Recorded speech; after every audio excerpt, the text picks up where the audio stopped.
bienvenidos. Nos tocó el tema de las propiedades periódicas de la tabla periódica. Yo voy a hablar de la electronegatividad. La electronegatividad es una medida de la atracción de un átomo sobre la par de electrones mediante los cuales están enlazados con otro átomo. Unidad electrónica: cantidad de energía que se libera cuando un átomo neutro gana un electrón y se vuelve anión. Potencial de ionización: energía para tomar un electrón de un átomo. El radio atómico representa la distancia que existe entre el núcleo y la capa de valence. La tabla periódica que hoy conocemos está constituida por columnas y filas, donde las filas se conocen como periodos y las columnas como grupos. Los elementos están ordenados por el número atómico, aumenta de izquierda a derecha y de arriba hacia abajo. Pero esta agrupación no es al azar, si recordamos que el principio de Aufbau nos dice que los electrones de los elementos se van agregando progresivamente, que el electrón diferencia entre el último electrón que se coloca en la configuración electrónica del elemento.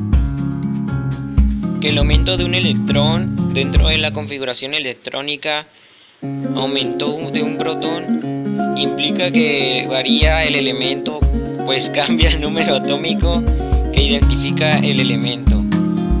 Los elementos de la tabla periódica, de acuerdo a la posición que tenga en la tabla periódica, tendrán una tendencia a ganar o perder electrones para alcanzar la configuración electrónica de gas noble. Esto luego nos permitirá entender varias de las propiedades periódicas de la tabla, tales como el tamaño atómico y energía de ionización y afinidad electrónica. Tamaño atómico.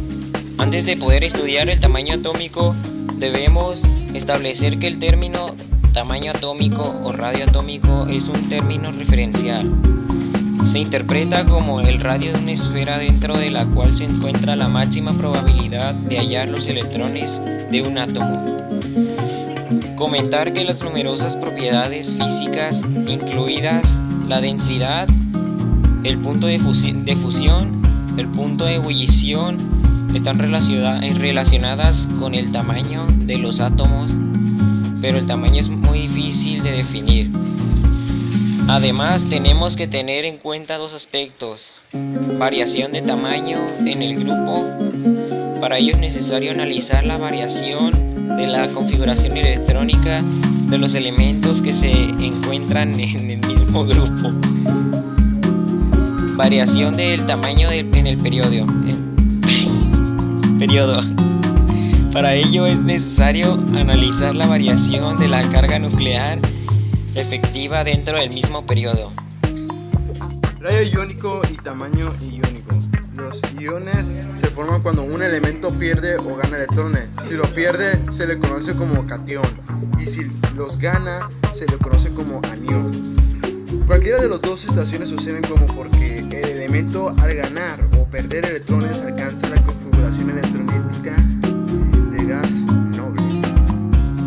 Tengan en cuenta que el elemento sigue siendo el mismo, no cambia el número atómico, lo que ha variado la configuración electrónica.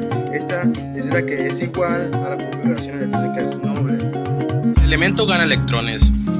El electrón o electrones ganados se colocan en los orbitales vacíos del elemento, transformando el átomo en un anión. La carga nuclear es constante, tanto en el átomo neutro como en el anión. Pero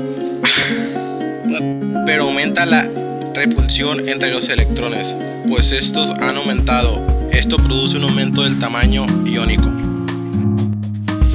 Si el elemento pierde electrones, los electrones que se pierden por lo general son los electrones de valencia.